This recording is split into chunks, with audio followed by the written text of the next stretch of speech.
¿Qué tal? Buen día. Les damos la bienvenida a nuestra audiencia a este nuevo webinar que ahora queremos de continuidad al anterior que tuvimos de posgrado, que hablábamos al respecto de la investigación en posgrado en términos de formación de nuevos investigadores. En esta ocasión, bueno, ahora tenemos otros invitados, ahora con el nuevo tema al respecto de la asignación de temas de investigación nuevamente en posgrados. Nos acompañan el doctor Carlos Martínez Padilla de la Universidad Autónoma del Estado de Hidalgo, la doctora Karina Elizabeth Sánchez Moreno. Ella nos acompaña de la universidad, bueno, UDEM, y el doctor Irán Guerrero. Él nos acompaña, bueno, de la Academia de Derecho y Jurisprudencia del Instituto en Ciencias Sociales y Humanidades de la Universidad Autónoma también de Hidalgo. Bien, voy a ser breve en la presentación porque quiero dejar, obviamente, que el mayor tiempo posible lo tengan ellos, nuestros ponentes del día de hoy. Y si hubiera algo más que agregar al respecto, bueno, procuramos que haya más bien tiempo de debate entre ellos. Bien, sin más preámbulo y bueno, con interés de escucharlos, damos el inicio al doctor Carlos, comentándoles, bueno, que cada uno de ustedes, la dinámica será que tiene 20 minutos para hacer su exposición y después daremos 10 minutos para que interactúen entre ustedes. Si hay preguntas o hay temas que ampliar, aprovechamos esos 10 minutos y después daremos otros 10 minutitos para que quien nos esté escuchando lance sus preguntas, dudas, comentarios o incluso felicitaciones. Bien, pues iniciamos, doctor Carlos. Le pedimos, por favor, nos comparta el compañero su presentación. Claro. Buenos días a todas, a todos. Es un gusto estar aquí en la Universidad de Guadalajara. Muchas gracias a a la doctora Enciso. Muchas gracias a mis colegas, al doctor Irán, a la doctora Karina. Eh, y bueno, pues el día de hoy, como bien mencionó la doctora Enciso, vamos a ver cómo se van formando los investigadores en tres ciudades, en este caso en la Universidad de Buenos Aires, en la Ciudad de México, a cargo del doctor Irán, y en la UDEM, a cargo de la doctora Karina. En mi caso, les comentaré la experiencia que tuve en la Universidad de Buenos Aires, cómo se fue delimitando mi proyecto, cómo fue esta asignación de proyectos de investigación. La siguiente, por favor. Em, bueno, en términos generales, la UBA, la Universidad de Buenos Aires, es la universidad más grande allá en Argentina. Eh, Entre las cosas que llaman la atención es que para ser profesor allí, eh, anteriormente el candidato para ser profesor tenía que trabajar aproximadamente como 2 años sin recibir sueldo, ad honore. Y bueno, ya una vez entrando, pues se demostró la vocación y ya puede integrarse. Todo esto es la formación que los profesores de allí se recibe, de allí se recibe. De allí salió Gino Germani, Laclau, aquí en trabajo social, pues varios, Anderej, entre otros. Bueno, entonces, la universidad se crea en el 88. Voy a dar un breve contexto. Es una universidad donde dicha facultad contiene 25,000 estudiantes, más o menos 2,000 docentes, 300 trabajadores universitarios. Adelante la siguiente. Y les voy a contar la experiencia que tuve. Yo tengo la maestría en Ciencias Sociales del Trabajo. ¿Cómo llegué allí? Pues el primer paso fue la vocación que uno tiene. el interés que uno tiene. Yo había egresado de la licenciatura, hice mis prácticas profesionales en la Secretaría del Trabajo y yo vi una gran cantidad de industrias, de empresas, de organizaciones, y eso me empezó a llamar la atención. Y dije, bueno, pues debe de haber algo, algo que en el cual yo me especialice. Para ese momento, eh, yo empecé a buscar en internet, empecé a buscar información y encontré la maestría en Ciencias Sociales del Trabajo, que precisamente analiza estas relaciones laborales, sindicatos, recursos humanos, condiciones de trabajo, etcétera, etcétera. Y dije, esto es lo que yo quiero. Yo busqué en varios lugares, esto es lo que yo quiero. ¿Cuál es el primer paso para los colegas que en caso de que quieran ir al extranjero, conseguir la carta de aceptación? A lo mejor en tu universidad hay vínculos, que bueno, ya se facilita, pero en mi caso no. En mi caso, yo primero tuve que conseguir la carta de aceptación y luego fui a la UNAM, donde yo hice la licenciatura, porque en ese momento estaba la dolarización en Buenos Aires. Era, yo les digo a mis colegas argentinos, era un experimento monetario donde el autobús te costaba 50 pesos, una taza de café 100 pesos y bueno, todo se incrementaba. Y, y yo necesitaba una beca, fui a la UNAM y efectivamente había un convenio.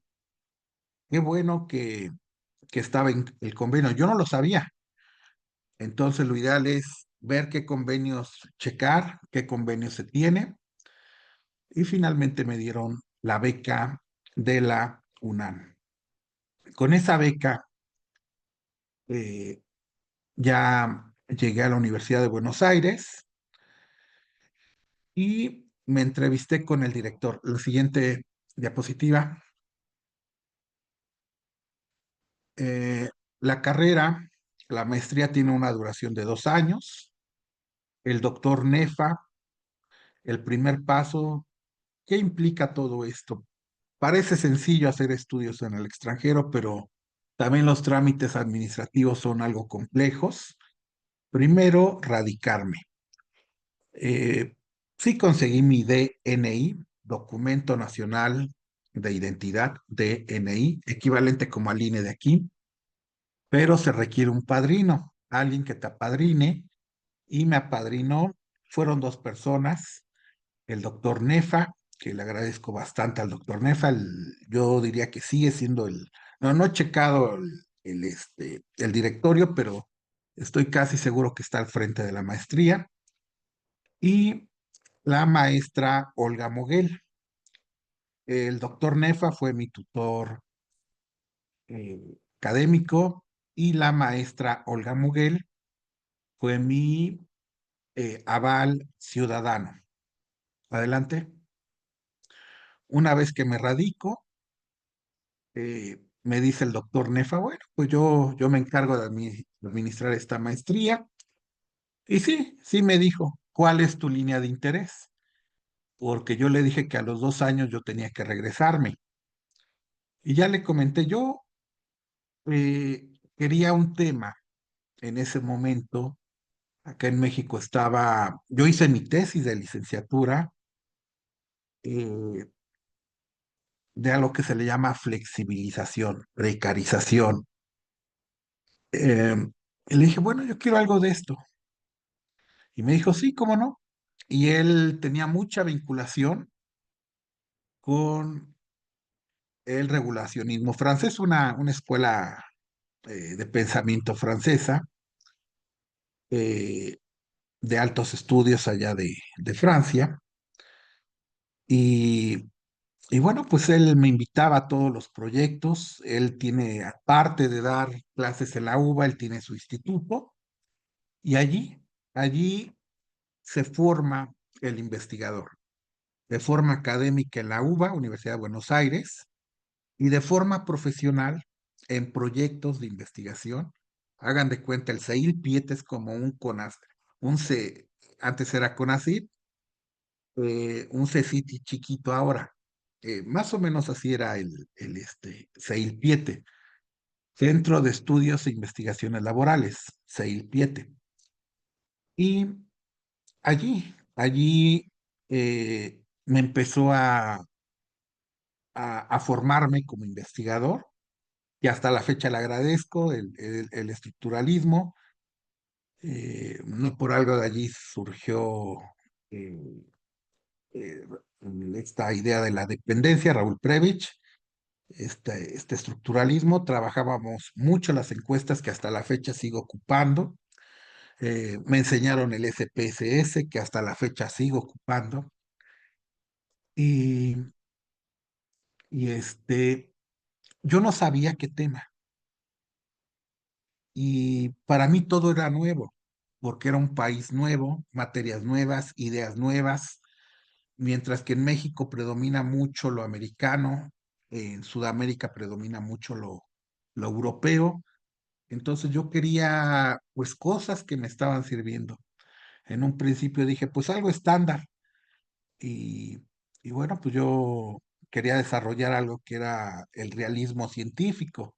También mi más grande admiración a todos los profes doctores de la UBA. Me dijeron, bueno, ve con Schuster. Schuster también un gran académico reconocido. Y Schuster me dijo, bueno, pues sí, mira, en México también hay grandes filósofos de la ciencia, yo estoy acá, pues adelante, yo te voy a apoyar. Pero era muy filosófico, filosofía de la ciencia, mucha epistemología. Y dije, no, yo quiero algo más. Yo cambié de tema. Le dije, no, esto es muy filosófico. Sí, sí había Luna, Catos, todos estos epistemólogos famosos, pero Schuster tenía esa visión realista de la ciencia de Argentina. Y cambié a cuestiones tecnológicas. Y también el doctor Nefa, bueno, me presentó a otro doctor que trabajaba cuestiones tecnológicas. Y dije, no, tampoco. No, no me gustó, yo pensé que sí era lo mío. Y ya había pasado casi un año, porque no solamente era pasar las materias, sino también hacer la tesis. Y yo dije, ya nomás me queda un año para terminar. Y, y allá los periodos de vacaciones son grandes. En septiembre es primavera, se invierten las estaciones. Entonces, todo lo que es diciembre son vacaciones y se entra más o menos las vacaciones de verano, que para nosotros es invierno, es enero, febrero, marzo, abril. Hasta abril, finales de abril o mayo, se entra nuevamente a Buenos Aires, a la UBA. Entonces yo en esos 4 meses, yo vine aquí a México y, y conocí a, a a los colegas de la sociología del trabajo aquí de México. Conocí a los epistemólogos críticos. Mi más grande admiración al doctor Enrique, que en paz descanse, a todo su equipo. Y yo dije, sí, esto es lo mío. Y empecé a trabajar lo que es la sociología del trabajo cualitativa. Y conocí al doctor Franco, y él me enseñó a trabajar subculturas ocupacionales, la cultura organizacional. Yo dije, esto es lo que yo quiero. Entonces, con base a, a esta idea, regreso a Buenos Aires. La siguiente, por favor. Este, regreso a Buenos Aires y les planteo que quiero trabajar culturas organizacionales. Allá en Buenos Aires es muy parecido aquí en México. Nos hacen prácticas, nos llevan a las empresas, nos traen jueces laborales, nos traen investigadores, conferencias, seminarios. El mundo académico es muy parecido. Por supuesto, los hallazgos, los descubrimientos, eso depende ya de cada investigador, de cómo va construyendo la ciencia. Entonces, regreso y me asignan al doctor Battistini, que trabajaba estos temas. Y él me apoya. Adelante, por favor. Eh, Estos son los datos de la maestría. Adelante. Y el CONICET es como el CECITI de allá. Ahí está el famoso CEIPIETE, que es como un instituto que depende del CONICET. Adelante. Y constantemente, igual que aquí en México, se monitorea, hay que actualizar los planes de estudio, que es lo que aquí estoy presentando. Adelante.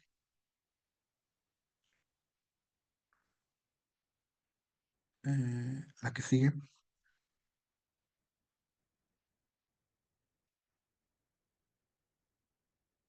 Y bueno, pues toda universidad tiene convenios con el CONICET y la UBA es uno de ellos.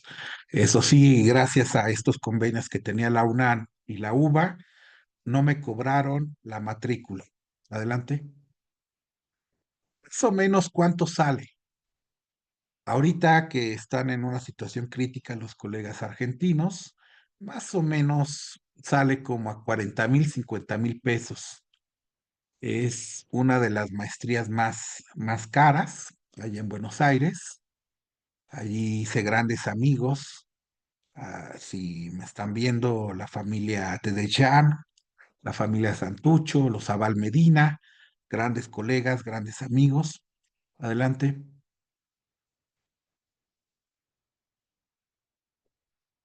Y coincidimos en esta maestría.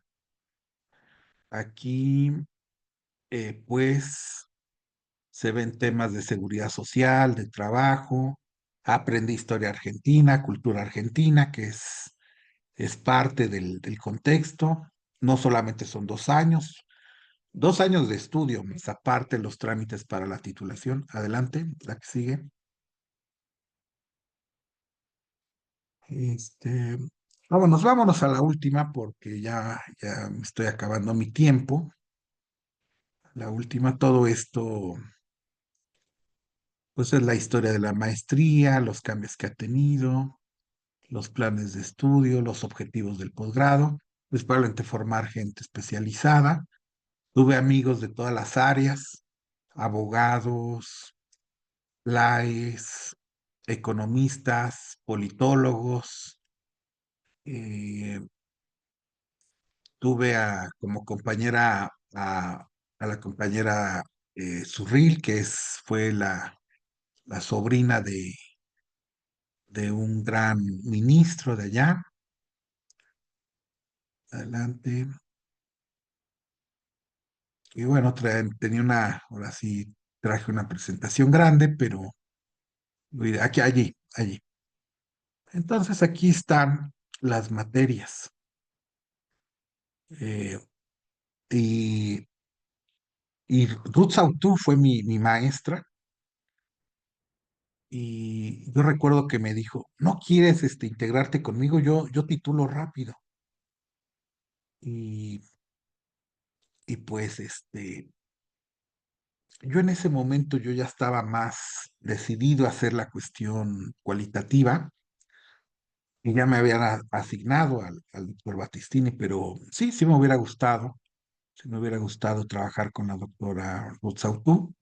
Como ven, en los últimos años se trabaja la cuestión de la tesis y vean el seminario de tesis. Eh, Dan pues muchos créditos, estos créditos teóricos prácticos. son los créditos que más valen. Así que, pues avancé, hice mi tesis, todo fue a distancia. Ya para ese momento ya servía el correo electrónico. Tal vez los muchachos que nos ven digan, eso es obvio, pero apenas estaba surgiendo los correos electrónicos, las computadoras. Era, eh, Era difícil en ese momento, en el 2000, eh, pues que bueno, alguien tuviera equipo de alta velocidad. Eh, y desde México, el doctor Battistini me orientó, me apoyó, terminé la tesis y en el 2002 finalmente la entregué, presenté. ¿Qué cambios hubo una vez que seleccioné? Ellos, pues principalmente me hicieron la observación, como trabajé subculturas ocupacionales, em, pues era una visión muy, muy americana.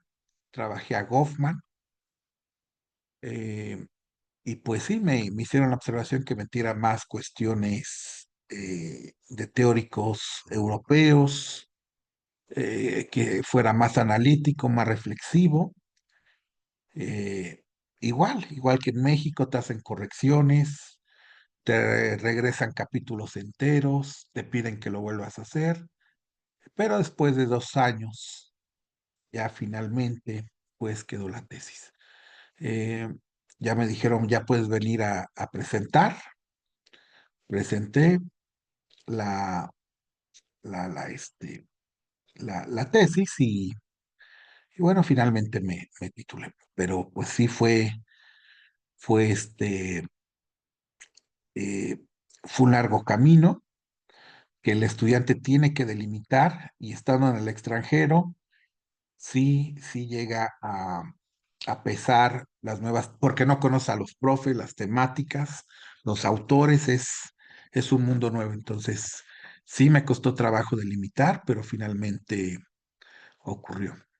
Pues muchísimas gracias, colegas. Yo les doy la palabra al siguiente colega. Muchas gracias. Gracias, doctor Carlos. Mm, una vía, una forma regular en la que normalmente se asignan los temas de tesis. Bueno, en este caso fue por decisión propia, le permitieron a usted la libertad de elegir el tema, tratando de buscar sus intereses. Bien, muchísimas gracias. Vamos con la doctora Karina. Adelante. ¿Quiere que la apoyemos con la presentación o usted la comparte? Yo la comparto, no te preocupes. Muchas gracias, Isabel. Gracias también por la invitación y gracias a mis colegas por compartir. Voy a compartir un poquito. Actualmente soy profesora investigadora en la Universidad de Monterrey, pero les quiero compartir mi proceso como estudiante de doctorado en el Instituto de Investigaciones Sociales de la Autónoma de Nuevo León.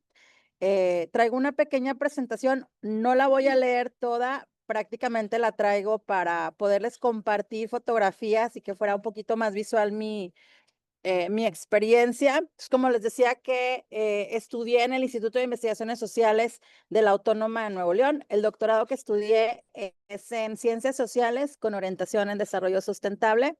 Hace un ratito de tiempo que egresé de este instituto. Y pues bueno, yo creo que la primera pregunta que nos tendríamos que hacer es ¿por qué estudiar un doctorado? En su momento, hace cerca de 14 años, terminé mi maestría y estaba muy motivada por estudiar un doctorado. Gracias a Dios me topé con una profesora que me dijo que yo no tenía el perfil para ser investigadora y que no podía yo ni pensar siquiera en estudiar un doctorado, ¿no? Y le digo gracias ahora porque sí, yo no estaba preparada hace 14 años para estudiar un doctorado. O sea, realmente a veces pensamos que nos topamos con gente, con personas, perdón, porque gente es como muy despectivo, como con personas que te truncan o que te agüitan en este proceso, pero en realidad es, a veces sí es cierto, nos damos cuenta que nos falta como arreglar varias esferas en nuestra vida porque el estudiar un doctorado yo no lo tenía tan claro, era como, pues estudiar la maestría, el paso que sigue es el doctorado, ¿no? Pero conforme tuve la madurez para darme cuenta el por qué realmente yo quería hacer un doctorado y que yo quería contribuir realmente a los problemas sociales a través de la investigación, que realmente trabajé mi persona, porque tienes que estar bien tú como persona en lo emocional, en lo personal, acomodar tu vida personal un poquito antes de aventarte al doctorado. Y entonces me di cuenta que el tiempo que esperé, porque pasaron cerca de 7 años después entré al doctorado, eh, me di cuenta que había sido una muy buena opción esperarme. ¿Cómo me decidí a estudiar un doctorado? Pues bueno, primero que nada yo dije, en esta escuela ya estudié la licenciatura y la maestría. Si estudio el doctorado aquí, me voy a reciclar, porque a veces son los mismos profes que te dan las materias de maestría y de doctorado. Y yo decía, a mí como profesional me falta afianzarme en economía, en política. Yo necesito otro perfil de profesor que me pueda brindar herramientas que ahorita no tengo con las dos, con la licenciatura y la maestría que yo ya tenía, ¿no? Y empiezo a buscar opciones, pero en aquel tiempo mis hijos estaban pequeños y entonces tenía que estudiarlo pues aquí en Monterrey para poder maniobrar clases, ser profesora, ser mamá y estudiar un doctorado. En aquel tiempo mi hijo menor tenía 3 meses y coincidentemente ese año dije, no voy a estudiar, pero un profesor que también le agradezco que haya aparecido en escena, me dice, oye, está abierta la convocatoria para estudiar el doctorado aquí en el instituto y yo sé que tú tienes el perfil porque tú trabajas con grupos vulnerables, hay pocos estudios con ciertas poblaciones que yo creo que tú puedes apoyar. Mi formación base es trabajo social. Estudié trabajo social, la maestría en trabajo social y yo esperaba estudiar un doctorado en trabajo social, pero pues me vengo para acá. Obviamente veo los requisitos y así como que le dudé. De hecho, me inscribí en el último momento. Bueno, esto es parte de lo que te pide la convocatoria, porque aparte te van a pedir siempre un tipo protocolo. Entonces, lo interesante es, o el primer tip que te doy, es que busques el doctorado, la escuela, o sea, la escuela, el doctorado, pero también qué profesores y qué líneas de investigación tienen para que tú puedas darte cuenta si funciona o no lo que tú quieres hacer o de dónde quieres o de quién quieres aprender, ¿no? Más tema de pagos y demás. Y entonces, finalmente me decido a quemarropa una semana antes de que se venciera la fecha, pues me inscribo, me hicieron un examen de admisión. Aquí fue el primer reto al que me enfrenté porque pues tenía yo 7 años fuera de ser estudiante y entonces el entrar fue pues medio estudia una guía que te dan, medio acuérdate de cómo multiplicar y dividir a mano. Y entonces dije, que me voy a sentir muy mal si repruebo, ¿no? Y ya me sé eh, autosabotaje, pero llegó un punto en el que dije, hasta voy a llegar tarde al examen para que no me dejen presentar. Llego al examen, lo apruebo. En donde me fue mal fue en el de inglés. Y ahí fue donde dije, tengo que mejorar mi inglés. Entonces, sí, como sugerencia, métete a estudiar un curso de inglés, lo vas a necesitar muchísimo. Entonces, bueno, esto es parte de la hoja de admisión que me dieron en su momento para estudiar el doctorado, para poder ingresar, ¿no? Eh, Me hablan por teléfono porque te estoy hablando de 2017. Entonces era que te localizaran por teléfono a tu trabajo o a tu casa. Me hablan y me dicen que he sido aceptada al programa, pero de hecho viene la fecha, el 16 de junio de 2027 me aceptaron. Pero aquí lo interesante es como parte del proceso, aparte de yo haber entregado un protocolo, haber presentado un examen de selección, tenían que haberme entrevistado un comité de profesores que jamás olvido la sensación que sentí ese día que llego y están como 23 doctores cuestionándome mi protocolo que sola había hecho y que eso es otro tip, busca a alguien que te pueda apoyar o te pueda dar una orientación con tu protocolo.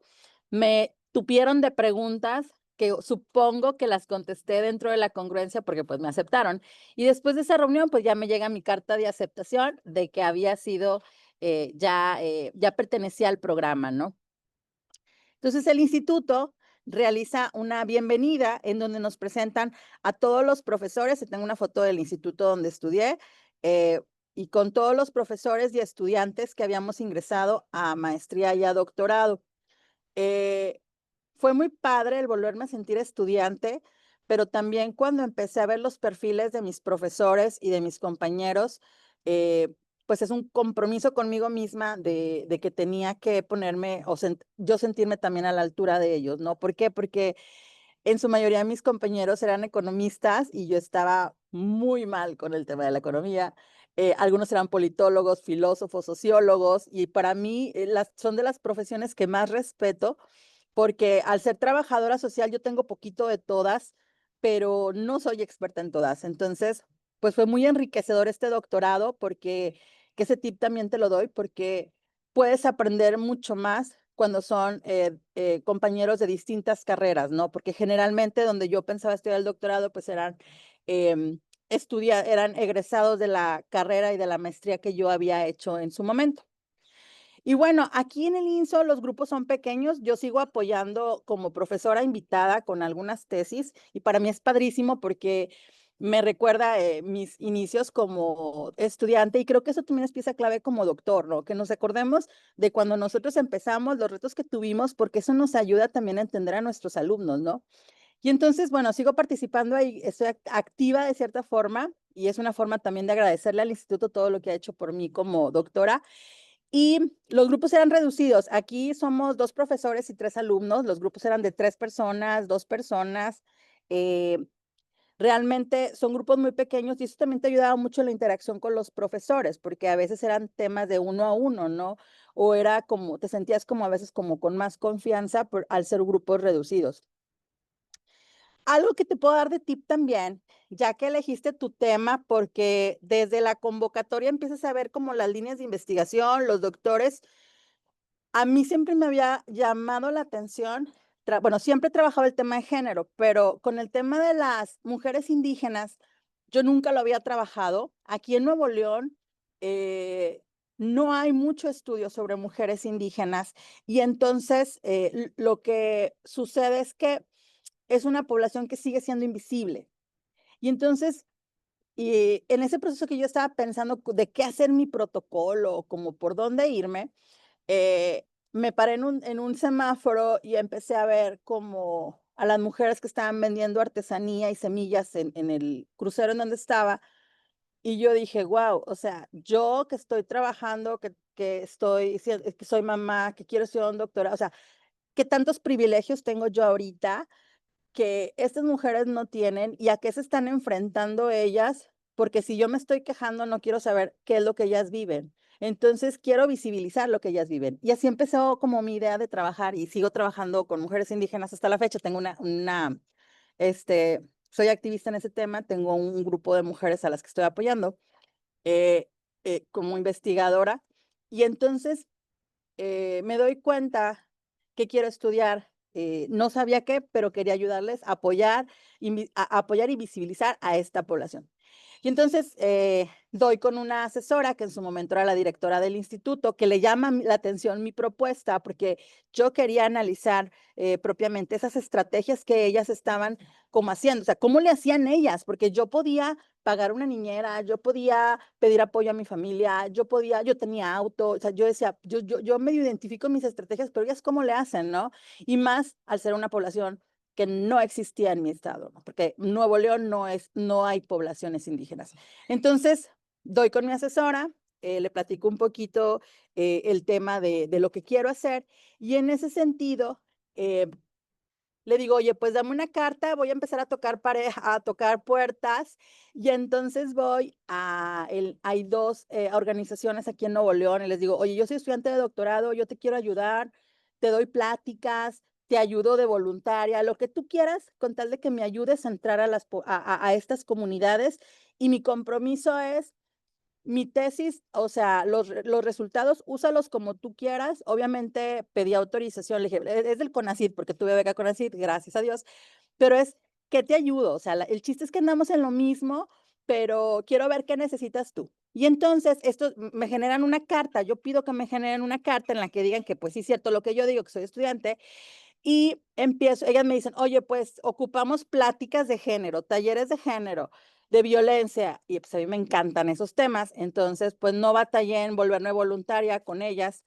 Y por una parte mi estrategia para entrar a las comunidades era esa, pero tenía que tener un plan B porque tenía poquito tiempo, y entonces me voy a la Macroplaza, me voy al Barrio Antiguo, a lugares donde yo identificaba que andaban en la calle las mujeres indígenas, a platicar con ellas, porque yo necesito, como fue cualitativo, dije, necesito conocer su realidad antes de construir. Bueno, ahí tengo una foto con una de mis principales amigas y que les digo que gracias a ellas soy quien soy, estoy en donde estoy y gracias a ellas tengo trabajo. Entonces, por eso hice este colectivo de mujeres, por eso sigo trabajando con ellas, ¿no? Porque sin ellas yo no hubiera sido doctora.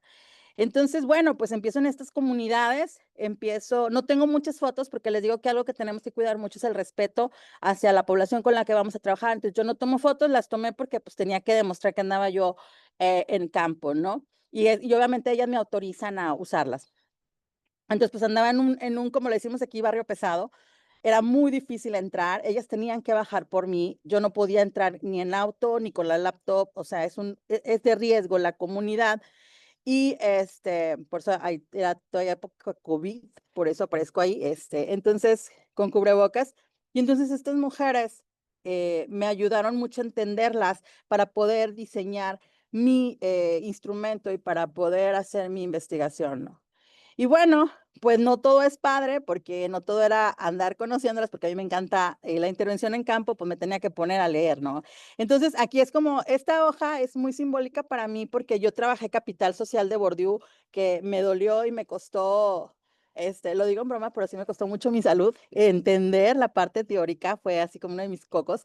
Y entonces, una madrugada, y esto es malo y no te lo recomiendo, entre sueños me desperté y yo dije, ya sé por dónde me voy a ir y empecé a agarrar mi diario de campo. Te recomiendo un diario de campo. Yo tengo varios diarios yo tengo 2 maestrías, una licenciatura y el doctorado, y entonces de cada una tengo mi diario de campo. Se están cayendo en las hojas, pero es parte de las reflexiones que yo tengo teóricas. Entonces, esa madrugada me levanté y empecé a armar por dónde yo, cómo iba a hablar la teoría con la práctica. Y entonces, esto fue clave para mí para poder hacer mi revisión de literatura y ahora sí decir, ya sé cómo voy a fundamentar. Entonces, sí te recomiendo, cómprate un diario de campo, eh, escribe todas tus ideas.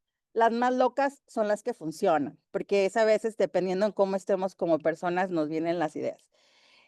Bueno, esta es mi estructura de tesis. Obviamente tuve que darle una formalidad porque todas las universidades te van a dar una estructura de lo que tienes tú que trabajar. Y entonces para mí fue meterme desde entender el tema de las indígenas, migración, ligarlo con género, capital social, desarrollo sustentable.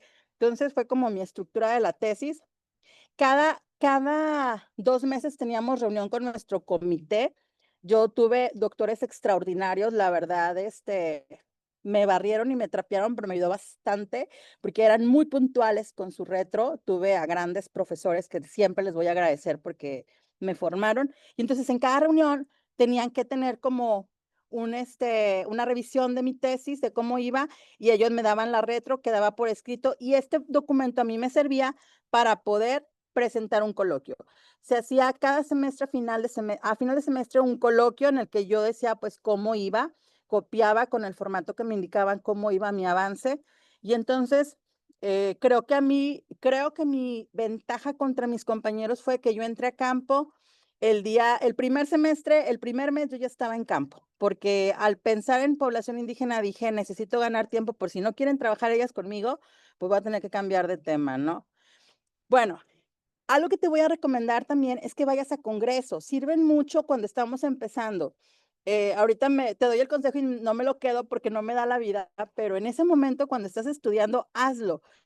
Yo gracias a estos congresos a los que fui, tuve la oportunidad de conocer a la doctora Silvia, que fue la que me invitó a hacer mi estancia doctoral. Las estancias doctorales también están padrísimas porque tienes la opción de conocer a más profes. Entonces, cuando yo presento mis avances de tesis de lo que estaba haciendo con estas mujeres indígenas, la doctora Silvia se me acercó y me dijo, yo quiero trabajar contigo, me gusta mucho lo que estás haciendo, ¿qué podemos hacer juntas? No, obviamente de la mano de mi asesora.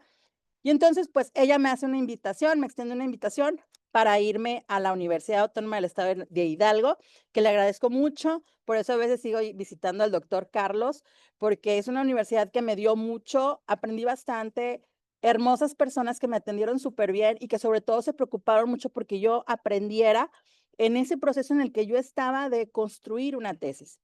Y entonces, ya estando ahí, pues como yo ya era profesora, me invitaron a dar pláticas sobre comunidad, sobre la intervención comunitaria, que es un tema que también me gusta mucho. Y entonces te recomiendo que busques esto, estancias doctorales para combinar tu formación en el doctorado en el que estás. Hice un taller de género y empoderamiento con otras mujeres indígenas. La verdad también fue padrísimo platicar con ellas y compartir con ellas, porque era como, acá en Nuevo León están así, en Hidalgo hacen esto, o sea, empecé a como a comparar, y a pesar de que no lo introduje esto en mi tesis, porque luego vas a querer hacer muchas cosas, pero pues no te puedes desviar. Y otro tip que te doy es, yo siempre tenía pegado un post-it en mi computadora con mi objetivo general y mis objetivos específicos y mis preguntas de investigación, porque luego andas analizando o andas pensando otras cosas y te desvías. Entonces, bueno, pues hice esto. También, pues te digo, tuve la oportunidad de hacer cursos, dar cursos, yo impartir cursos y yo tomar cursos como profesora en la Universidad Autónoma del Estado de Hidalgo. Tuve la oportunidad de escribir un capítulo de libro con la doctora Silvia Mendoza, que también fue mi primera experiencia escribiendo un libro, gracias a esta estancia doctoral, que lo pueden buscar en línea, está muy, muy padre. Eh, y bueno, pues ya con mi estancia, yo ya tenía otras publicaciones, ya había escrito, escriban por favor, no se queden como en el casi, porque te va a ayudar mucho a ir haciendo una carrera también como investigador. Pues bueno, ya que presento el último borrador y que los asesores están de acuerdo, presento lo que es documentación que te pide el instituto, y pues me dan la aprobación y me dan la distinción summa cum laude, porque yo ya tenía artículos de revista y libros publicados. Ahí es parte de mi comité. Eh, pues bueno, aquí en la Autónoma de Nuevo León nos invitan a todos los doctores de todas las carreras para que nos entreguen el rector de la Universidad Autónoma de Nuevo León el título. Aquí me lo entregaron. Es una experiencia súper padre, que te das cuenta que vale mucho la pena. De hecho, aquí me voy a regresar tantito. El día de mi examen, yo estudié al mismo tiempo el doctorado y mi segunda maestría en desarrollo organizacional, y entonces es un balazo que solita me di en el pie. Pero para mí fue como, bueno, ya suelto el doctorado y le sigo con otras cosas que me interesaban. Y entonces, pues bueno, creo que es una experiencia muy padre, es una experiencia que vas a sufrir un poquito, pero que vale mucho la pena, porque es una decisión profesional, pero que te va a impactar en la cuestión personal, porque el que tú inviertas en tu persona, en tu conocimiento, pues eso te hace ser un mejor ser humano, ¿no? Crecer. Entonces, pues sí te recomiendo, si estás pensándolo, nada más te recomiendo que organices primero tu vida personal, porque siento que es una carrera de fortaleza y de estrategia y de templanza. Entonces, pues ojalá y te animes y que te haya servido un poquito mi experiencia como estudiante de doctorado. Muchas gracias, Isabel. Muchas gracias, equipo. Gracias, doctora. Damos ahora el uso de la palabra al doctor Irán. Muchas gracias, muy buenos días. Un gusto, doctora Karina, doctor Carlos, estar con ustedes. Igual, por supuesto, a la Universidad de Guadalajara por el espacio en este webinar sobre la asignación de proyectos de investigación en posgrados. Pues fue un tanto nostálgico escuchar a mis colegas porque me hicieron recordar pues justo ese proceso, ese tránsito en el espacio educativo que voy a narrar un poco ahora. Entonces me hicieron que me sintiera tanto en el trabajo de campo, en los dilemas, en las ansiedades, en las depresiones, en las alegrías que implica el formarse en la investigación en México y en cualquier país, ¿no? Empiezo diciendo que, bueno, la experiencia que voy a contar un poco sobre la asignación de temas a nivel posgrado es la de la Facultad Latinoamericana de Ciencias Sociales, la Flaxo C de México, que es la experiencia que yo conozco. Decirlo además, pues que no será propiamente una pues reflexión, digámoslo así, oficial, sino más bien es a partir de mi proceso como estudiante de posgrado para convertirme en investigador en México. Entonces, esto lo digo por si hay algún hierro o alguna circunstancia que no se sienta cómoda la institución, pues es mi reflexión, ¿no? Parte de ahí. Y bueno, yo me concentraré en 5 temas. El primero tiene que ver con la tutoría, el segundo con los seminarios, el tercero con el trabajo de campo, después el asunto del borrador y finalmente el comité tutorial. Empiezo diciendo pues que en México compartimos muchos de los elementos que están alrededor o que atraviesan la asignación de las temáticas de investigación en los posgrados, pues propiamente porque venimos de un marco regulatorio impulsado por los viejos programas de calidad del CONACYT, que de alguna manera delineaban ciertas dinámicas al interior de las instituciones educativas. ¿Esas dinámicas se han traslapado o han quedado ahí de alguna manera institucionalizadas? Más o menos, pienso en los seminarios, pienso en los comités, en invitar a lectores o lectoras externas. Quedaron ahí pues porque permitían la vinculación, demostrar vínculos con otras instituciones y daban ciertos créditos a las instituciones mismas. Entonces eso de alguna manera está como una generalidad en todos los posgrados en México, que la CECITI lo ha terminado de absorber o de adaptar, o que está ahí en esa transición ahora como CECITI. Entonces no me detengo mucho como en esa estructura como un tanto, digámoslo así, escolarizada, institucionalizada, y más bien voy a dar un par de guiños como muy puntuales que me parece que son claves en la Flaxo, y que esto permite entender la rigurosidad, el propio prestigio de la institución y alta incidencia laboral que logran los egresados de esta institución, que se presume entre el 90 y el 95% de sus egresados y egresadas se colocan de manera positiva en el asunto de profesores investigadores o de operadores políticos o judiciales. Tienen una buena tasa de inserción laboral. Bueno, brevemente, ¿qué es la Flaxo? Bueno, es un organismo internacional autónomo. Se crea a finales de los 50, ahí principios de los 60, en América Latina, en Chile, y la primera sede se establece ahí, pero recordemos que a inicios de los 70 está marcado en el cono sur por dictaduras militares, en Chile la de Pinochet, después en Argentina se pasa, digámoslo así, por emergencia política la sede a Argentina, y un par de años después se abre la sede en México, que está coincidiendo esa fundación con los 50 aniversario el día de hoy. Entonces la sede tiene 50 años de operar de manera ininterrumpida en México, tiene un financiamiento internacional por parte de la UNESCO, por parte de múltiples gobiernos latinoamericanos, y ha sido se le ha conocido como un think tank en temáticas como el desarrollo, el Estado, la democracia, movimientos sociales, etcétera.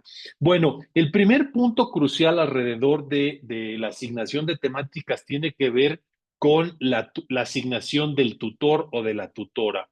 Algo particular de la Flaxo es que, a diferencia de la experiencia que mostraba el doctor Carlos, donde fue más su interés personal, científico, el que lo llevó a vincularse a determinados investigadores en Argentina, acá la Flaxo tiene una política muy especializada en términos de que los y las investigadoras solamente pueden dirigir una investigación de estudiante.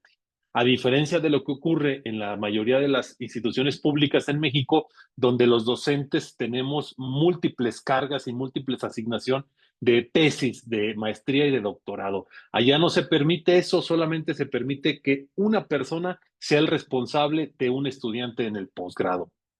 Máximo se llama ya 1.2, 1.5, que el 1 equivaldría a la dirección de tesis, el 0.5 equivaldría a formar parte de otro comité, pero ya no con la responsabilidad de director o directora.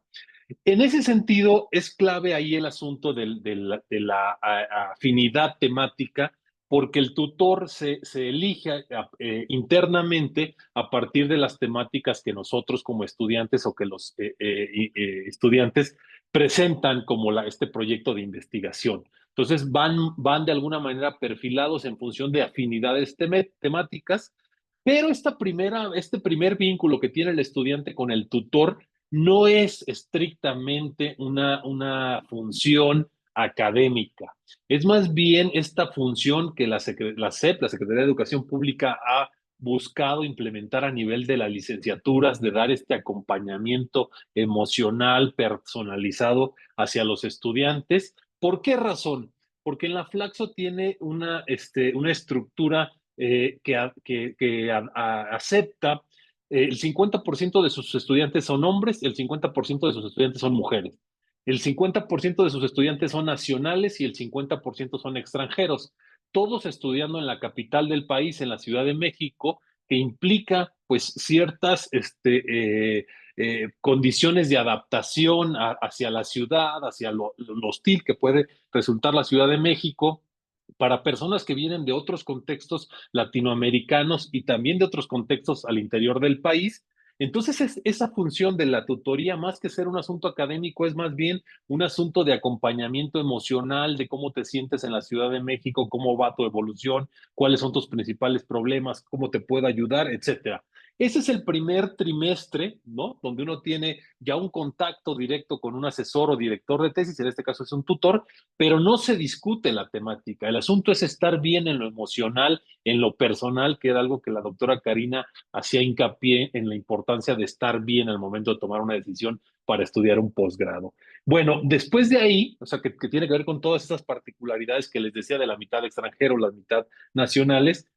Otro punto importante para la asignación de la temática y para el encauzamiento, ¿no? Para que vaya tomando forma la temática, tiene que ver con los seminarios internos.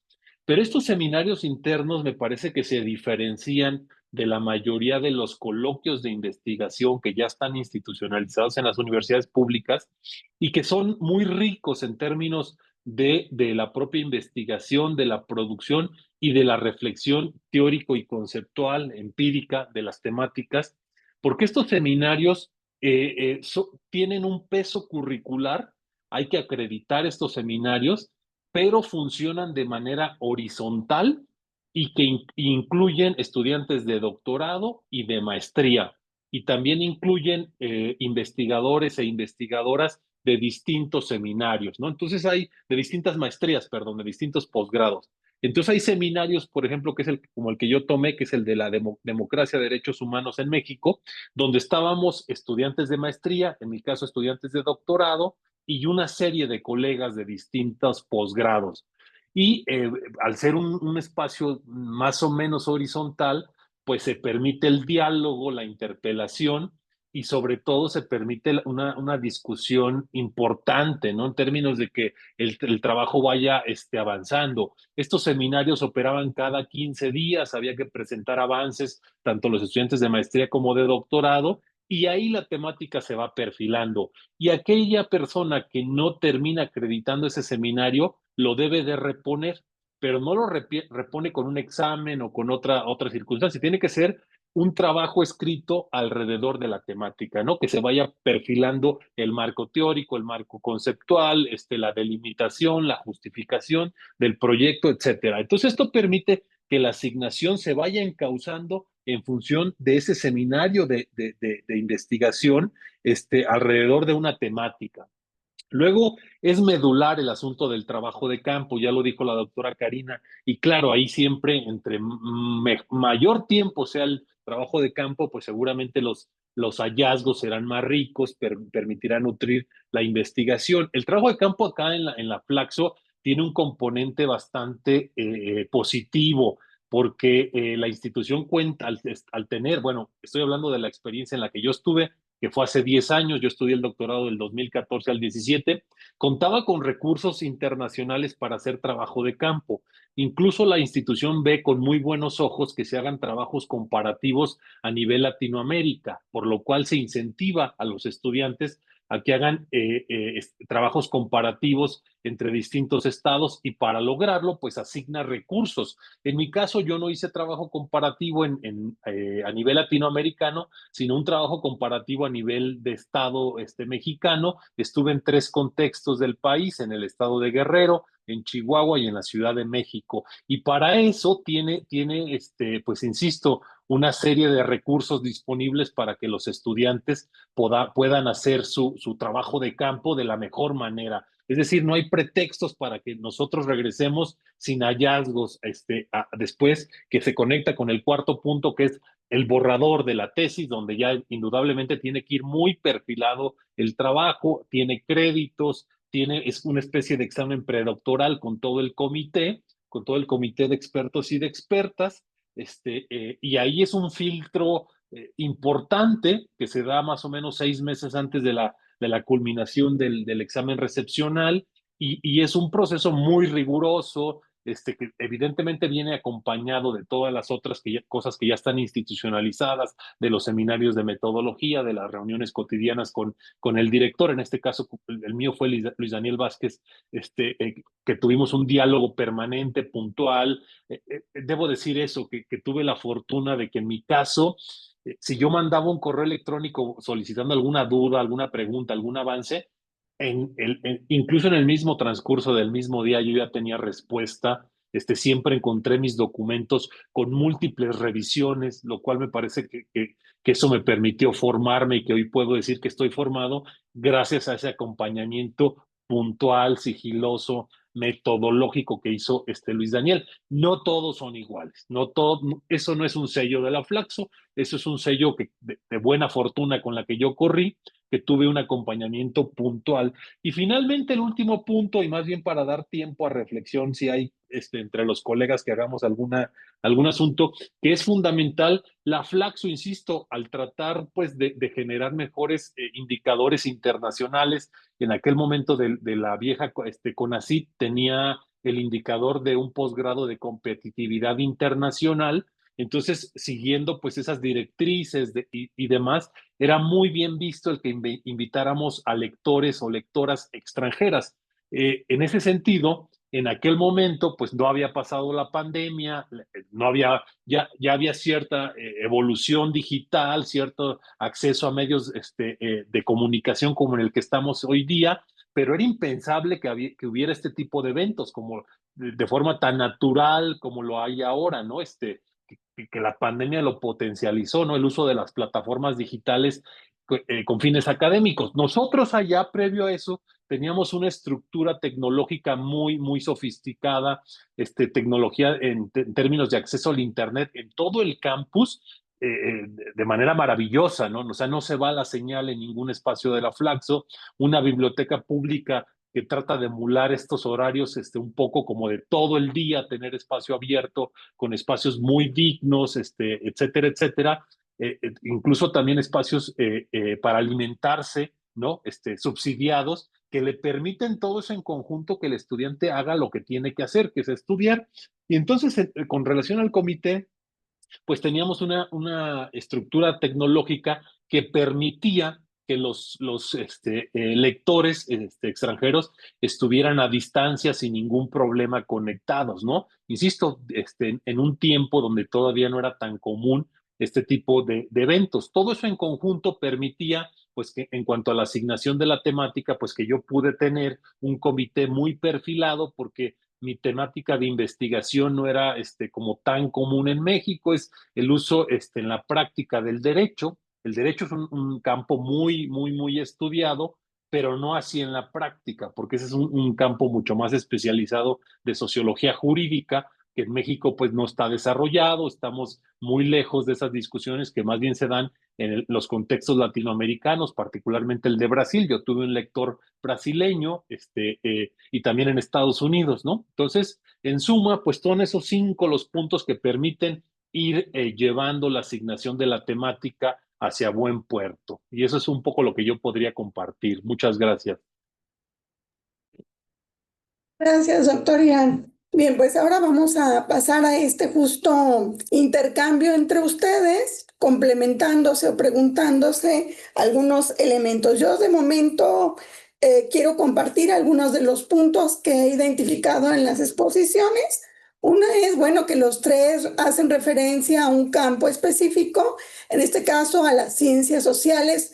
Los tres tuvieron experiencias desde este tipo y quiero preguntarles si alguno ha sabido de otro tipo de asignación, sobre todo en las ciencias duras, ¿no? Que normalmente ahí no eliges un tema, sino te adscribes a un proyecto, y si alguno de ustedes pudiera compartir desde otra perspectiva, otras disciplinas, sí saben de otro mecanismo para hacerlo. Identifiqué por lo pronto 3 vías por las cuales mencionan que hicieron, digamos, la elección o se asignó el tema en digamos, esta elección libre que comentaba el doctor Carlos, en el que él, bueno, decide qué tema va a trabajar y redondea al respecto.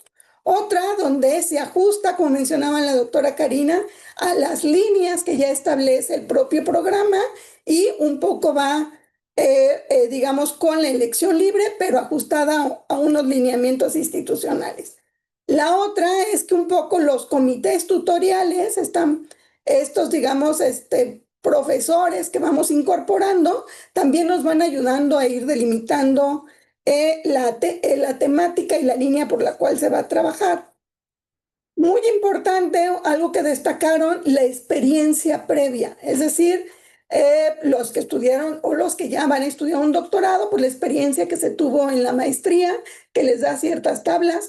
Quienes inician en la maestría con relación a su campo, es decir, a la formación previa, como fue el caso de la doctora Karina, en la que menciona que su campo es, digamos, el trabajo social, y por eso ella la temática o el trabajo en campo para ella es mucho más fácil, o fue la vía de entrada para redondear su tema.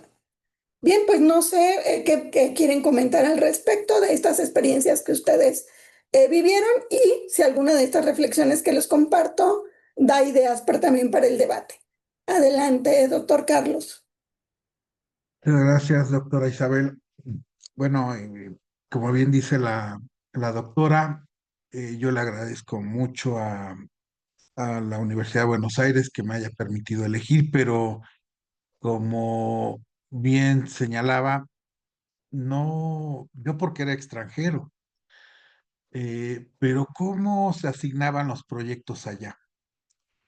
Yo iba al instituto, al CEILPIETE, y allí convivía con mis otros colegas.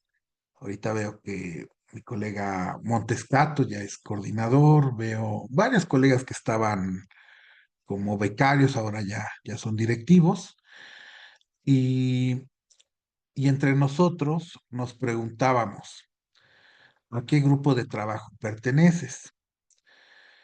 Eh, yo les comentaba que en la Universidad de Buenos Aires al principio se trabaja gratis, así por derecho al piso, por honores. Yo creo que ese modelo también permea a la comunidad científica, porque para pertenecer y desarrollar un trabajo de investigación, ser maestro, ser doctor, debes tú de pertenecer a un equipo de trabajo. Entonces, varios estudiantes se acercaban a grupos de trabajo. Yo recuerdo mucho a un doctor afamado, Malinachi.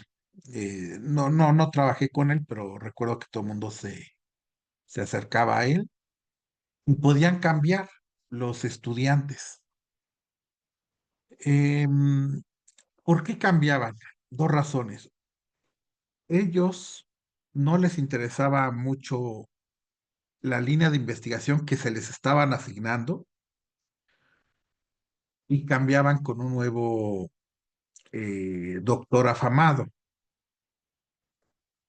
Y ese doctor afamado dice, bueno, tú quieres pertenecer a mi grupo, el doctor afamado tiene muchos becarios y conforme van avanzando los becarios, llegan a publicar con el doctor afamado. Los nuevos que se están integrando, pues se les asigna hacer encuestas, diseño, actividades con las cuales se va formando. Y pueden pasar años para publicar con el doctor afamado. En mi caso, bueno, tuve esa facilidad de ser extranjero y por eso se me permitió saltar de un doctor afamado a otro, pero generalmente es así. Generalmente se trabaja por grupos de trabajo allá en Buenos Aires y eso fortalece las líneas de investigación. Pues tengo unas preguntas para mis colegas. Este, aquí primero para mi colega, la doctora Karina. Doctora, eh, pues muy buenos recuerdos. Allí vi el INSO, allí en Chipinque, ¿no? Allí muy, muy bonito el INSO. Y me estaba preguntando sobre si tuviste tú que hacer trámites para abrir líneas de investigación, porque en la Autónoma de Nuevo León generalmente ya están las líneas, ya hay profesores. Si alguien te toma, significa que ya son doctores con experiencia en esa área. Como tú bien señalabas, no había temática de la mujer indígena y se puede decir que tú abriste esa línea. La pregunta para ti, doctora Karina, ¿tuviste que hacer trámites para abrir esa línea de investigación? ¿O qué tuvo que hacer el INSO para aceptar esa línea de investigación? ¿A quién asignaron? ¿Cómo fue la organización de esa apertura de esa nueva temática en el INSO? Esa sería una pregunta para ti. Y para mi colega, el doctor Irán, eh, pues que somos hermanos de institución de la Flaxo. Nos marca mucho los seminarios, porque en un seminario entran, como bien dice el doctor Irán, estudiantes de maestría y doctorado, pero también entran los coordinadores de dicho seminario. Y los coordinadores a veces, y también los estudiantes a veces como, porque son estudiantes críticos, estudiantes pues con mucha dedicación, mucha responsabilidad, pues te hacen observaciones incluso mucho más duras que tu propio director. Entonces, una pregunta para el doctor Irán, ¿qué tanto crees que te haya fortalecido eh, los profesores que estuvieron en el seminario y también los estudiantes que estuvieron allí contigo? Yo recuerdo que en mi caso yo estaba en el seminario de educación. Tuve funcionarios que eran exfuncionarios que estaban allí y sí, sí, hacían excelentes observaciones, colegas también que hacían te revisan todo, ¿eh? No, no solamente la cuestión de forma, punto, coma, acento, sino incluso te recomiendan bibliografía, contenido, te dan ideas, propuestas. Y esa sería la pregunta, ¿qué tanto influyeron tus compañeros de clase del seminario y también los profesores del seminario? Esa sería para la pregunta para el doctor Irán. Pues adelante, colegas. Adelante, doctora Karina. Y una disculpa, es que estoy al aire libre aquí en la universidad y se me fue poquito el internet. Les pido una disculpa. Fíjate que por eso les decía al principio que era importante que si ya traes la idea del tema o de la población con la que tú quieres trabajar, ver las líneas de investigación que ya hay. Entonces, lo que yo hice fue irme a la página del INSO para ver qué profesores tenían o habían trabajado. Obviamente me fui a veces son muy generales las líneas de investigación, entonces me fui profesor por profesor para ver quién había publicado cualquier tema sobre indígenas y entonces identifiqué a 2 profesoras. Entonces dije, bueno, pues sí va a haber quien me pueda orientar, ¿no? Pero yo no elegí a mi asesor, o sea, a mí me dijeron en la carta que no encontré, en la carta de asignación de tutores, bueno, quién iba a ser mi grupo, mi comité de tutorías. Y entonces la doctora María Luisa ya había hecho un trabajo sobre capital social y sobre mujeres indígenas, pero con otro enfoque.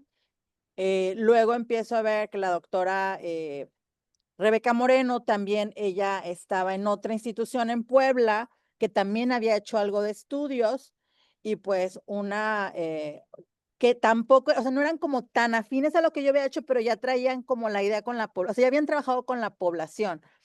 Y entonces me asignan el comité, tuve otra doctora que ese es otro tema, que creo que a veces, con todo respeto, ponen a profesores que te quieren hacer cambiar la metodología, que a veces a mí me pusieron una cuantitativa, yo gracias a Dios tuve la oportunidad de trabajar cuantitativo en la maestría y cualitativo en el doctorado, y entonces yo decía, sí, pero yo no lo quiero hacer cuantitativo, yo lo quiero hacer cualitativo, ¿no? Y entonces también identificar cuál es la metodología con la que generalmente los doctores trabajan.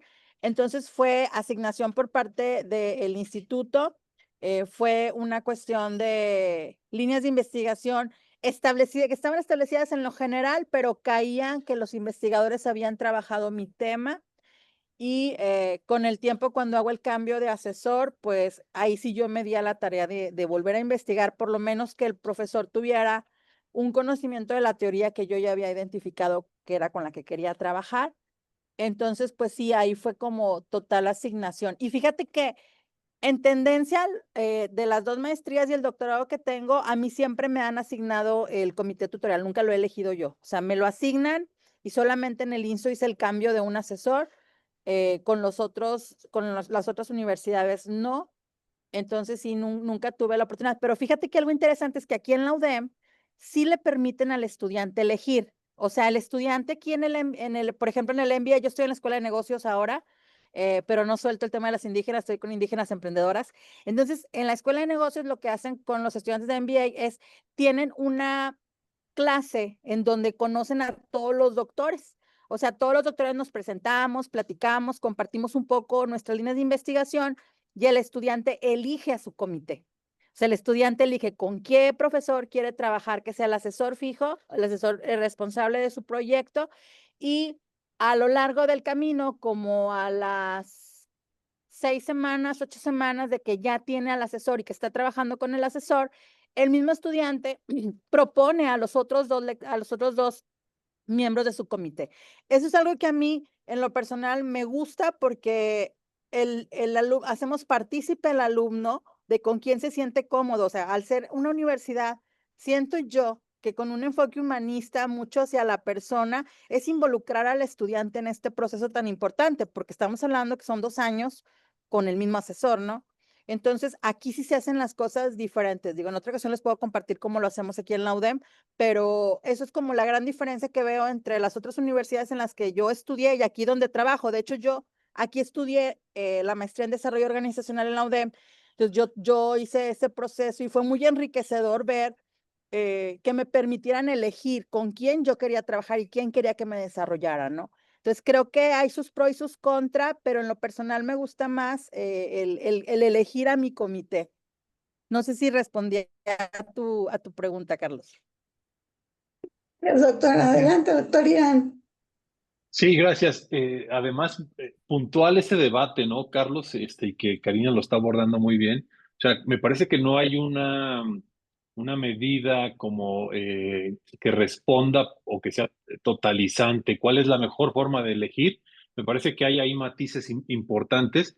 Creo que tú planteas un muy buen ejercicio crítico de la asignación, Carlos, que luego cuando ya hay colegas muy como arraigados y que tienen ese prestigio, pues ya se convierte en una especie de extractivismo académico hacia los estudiantes, etcétera, y son prácticas que nosotros mismos tenemos que ir reflexionando y sobre las que tenemos que ir haciendo a un lado, ¿no? O sea, esas no tienen que convivir.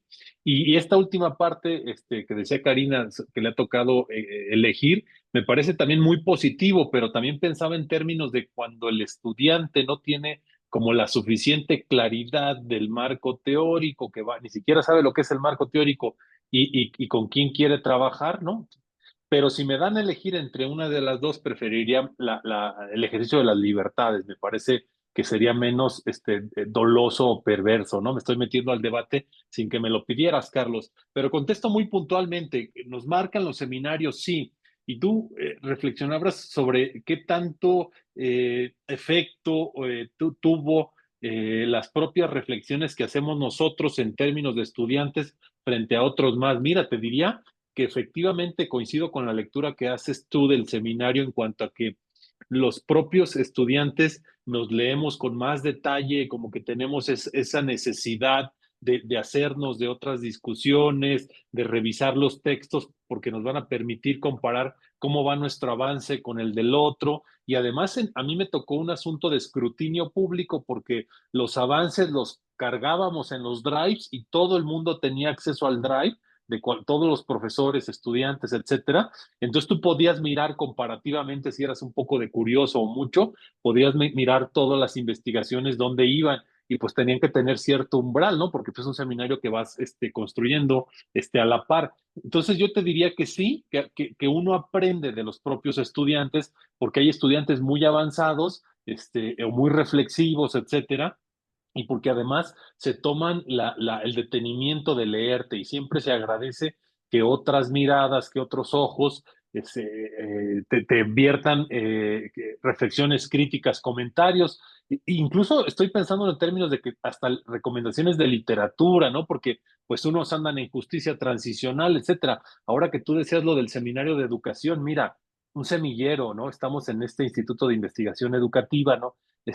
La Flaxo tiene una presencia importante en la investigación en temas de educación con Gloria del Castillo y todo este grupo que se ha ido formando. Tienen presencia también, pues allá, han llevado ahí al secretario de Educación en un par de ocasiones en este primer semestre. Entonces, permite una vinculación muy, muy importante, ¿no? Entonces, en suma, diría que bastante te terminan influyendo esos seminarios y me parece un buen modelo siempre y cuando se tomen ciertas precauciones, como cómo se lleva la discusión, porque pues estamos ahí intercambiando experiencias, investigadores e investigadoras, estudiantes de maestría, de doctorado, cómo se logra construir un espacio colectivo de discusión lo suficientemente madura, diría yo, porque los seminarios son duros, entonces hay que tener esa suficiente madurez académica para aceptar la crítica, ser receptivo a si me están diciendo hasta dónde lo puedo cambiar, no lo puedo cambiar. Y muchas veces viene bien escuchar al resto, porque a veces estamos como muy cegados en que lo que uno dice ya es el avance de la ciencia en México y etcétera. Entonces viene bien el tener esa madurez académica, decir, estoy formándome, necesito escuchar y ser abierto, etcétera. Gracias. Bien, pues no sé si tengan algún otro comentario, si no pasamos a los comentarios de los participantes en la audiencia. Bueno, primero, obviamente, felicitaciones por el tema, les parece interesante. Y hay la participación de Zulueta Andrade González, que ya un poco la pregunta que lanza es si han encontrado trabas para la mejora en la seguridad laboral o en su ambiente de trabajo. Y esa, me imagino que lo hace en el sentido de una vez que se ha concluido el posgrado, dado que los siguientes comentarios menciona, asumiendo lo que menciona la doctora Karina, dice, doctora, yo he asistido a congresos desde las ponencias, publicaciones, estancias, desde la licenciatura, he participado en docencia, en divulgación y demás. Sin embargo, ella ve que en la vida laboral, bueno, hay más apoyo a quienes son profesores de licenciatura, dado que ella trabaja en bachillerato. No sé si tengan algún comentario al respecto de su cuestionamiento. Quien decida contestar, adelante. Bueno, en mi experiencia profesional, yo era en aquel tiempo cuando egresé del doctorado, yo era profesora de tiempo completo en una universidad. La verdad renuncié a ese trabajo por irme a la iniciativa privada. Entonces volví a iniciar o regresé a la academia hace 3 años. Te puedo decir que en lo personal sí fue complejo y no, porque el haberme ido a la iniciativa privada como gerente de capital humano me abrió las puertas en el Tecnológico de Monterrey y en la Universidad de Monterrey, en las dos principales universidades privadas de aquí. ¿Por qué? Porque buscaban el perfil de profesor investigador, pero con experiencia en la iniciativa privada. Y entonces me di cuenta que había un nicho que a veces no explotamos, ¿no? Que es que tienes que tener como cierta experiencia para poder desarrollar o proponer, hacer propuestas a la currícula o hacia dónde está creciendo la escuela de negocios en ambas universidades. Y entonces, para mí fue un reto regresar, sí, fue complicado, sí, pero yo creo que es mucho de qué es lo que tú quieras, ¿no? ¿Qué es lo que tú quieras buscar? Yo de entrada no quería regresar de tiempo completo a una universidad, pero la experiencia laboral fue la que me abrió la puerta. Y bueno, ahorita estoy ya de tiempo completo aquí en la UDEM, pero creo que también va mucho con qué quieres. O sea, yo quería regresar, pero en otra área, ya no quería estar tanto en sociales, quería buscar más de negocios, porque identifiqué ese nicho, ¿no? Que no había como muchos investigadores con experiencia laboral, bueno, por lo menos aquí, que fueran investigadores, que fueran consultores, porque también me dediqué un tiempo a la consultoría y la consultoría y la iniciativa privada me dieron la experiencia para combinarlo con la academia. Entonces, pues yo creo que depende de qué es lo que tú estés buscando, hacia dónde quieras crecer, ¿no? Y a veces también es importante darte cuenta que no te conviene quedarte en el mismo lugar. O sea, yo tenía 15 años en la Autónoma de Nuevo León como profesora de tiempo completo. Fue difícil para mí tomar la decisión de irme, sí, pero la verdad me fue súper bien porque pues aprendí más cosas, ¿no? Y tiene que ver con qué es lo que tú quieres, hacia dónde quieres crecer, porque a veces nos aferramos a lugares de trabajo que pues no nos permiten como florecer o explorar o aprender más cosas, ¿no? Entonces, pues yo te invitaría a hacer un ejercicio de introspección para ver hacia dónde quieres crecer tú, dónde quieres aprender y aviéntate. O sea, sí es un poquito complicado, pero te aseguro que vale la pena estar donde tú quieres estar y donde vas a aprender. Gracias, Isabel. Bien. Otro de los comentarios que pone es justo esto de salir al extranjero a tomar posgrados. Menciona ella que a veces en esos lugares para darte la carta de aceptación, pues prácticamente te piden ya haber trabajado, tener publicaciones, a veces direcciones de tesis, es decir, ser prácticamente un investigador. ¿Qué opinan al respecto?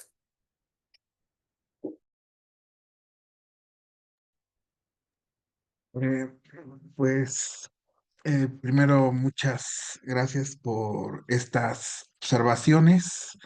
Efectivamente es complicado salir al extranjero, cada vez ponen más límites, hay menos recursos y depende quién te esté financiando. En los últimos años, como bien dice la asistente, la o el asistente, cada vez piden más publicaciones, que seas ya de tiempo completo, te piden más requisitos. Eh, Mi recomendación es que veas si hay otros medios de financiamiento, en especial, como bien dice la doctora Karina, la vocación, a qué te quieres dedicar.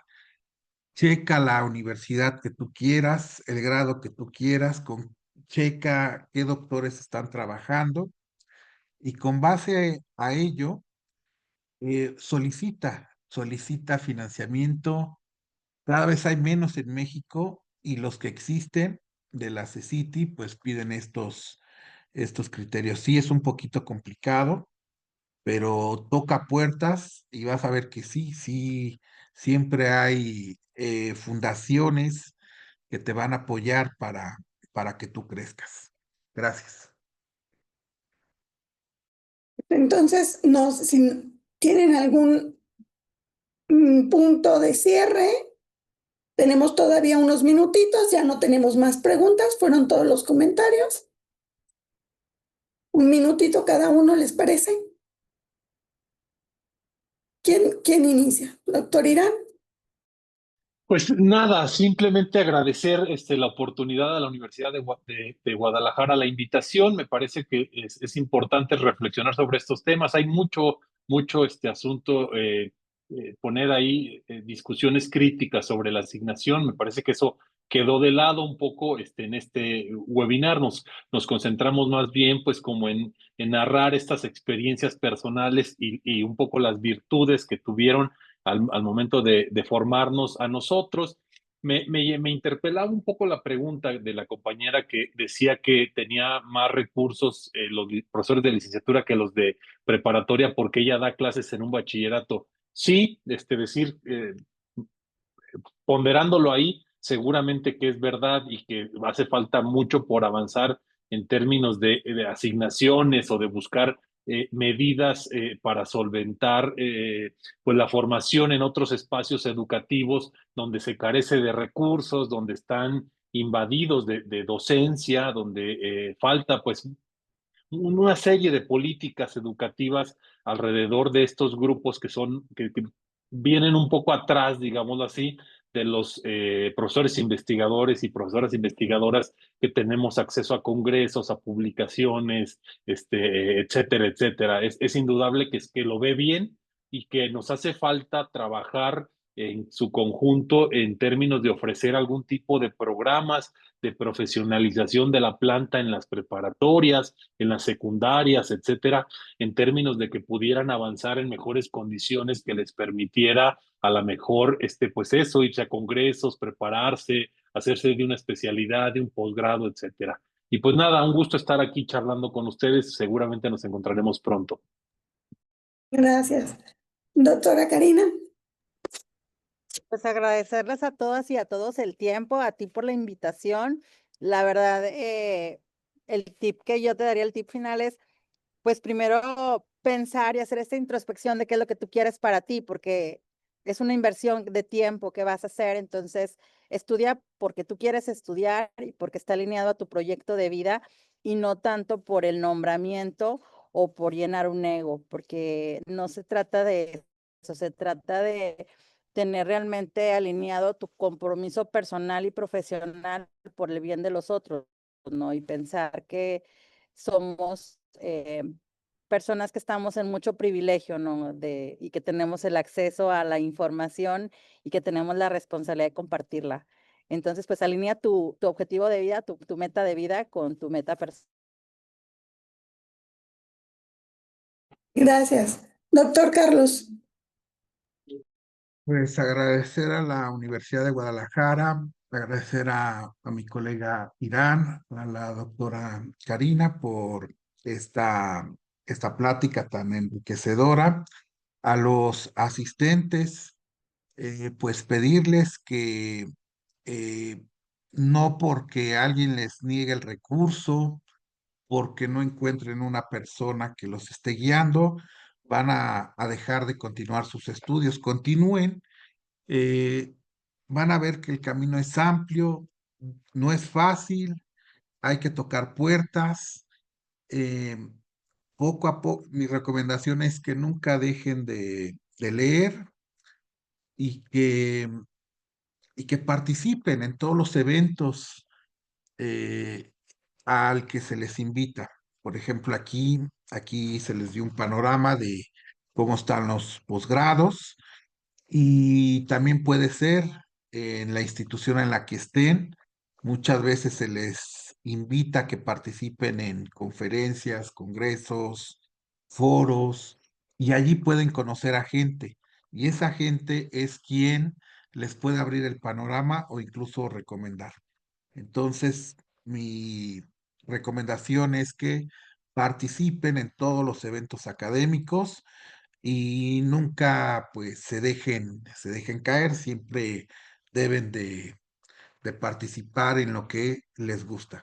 Pues muchas gracias a todos mis colegas, gracias doctora Isabel, gracias a los asistentes y a mis colegas, gracias.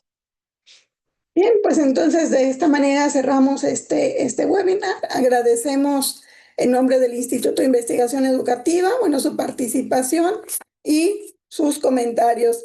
Hasta luego. Gracias a todos los que nos escuchan. Bye.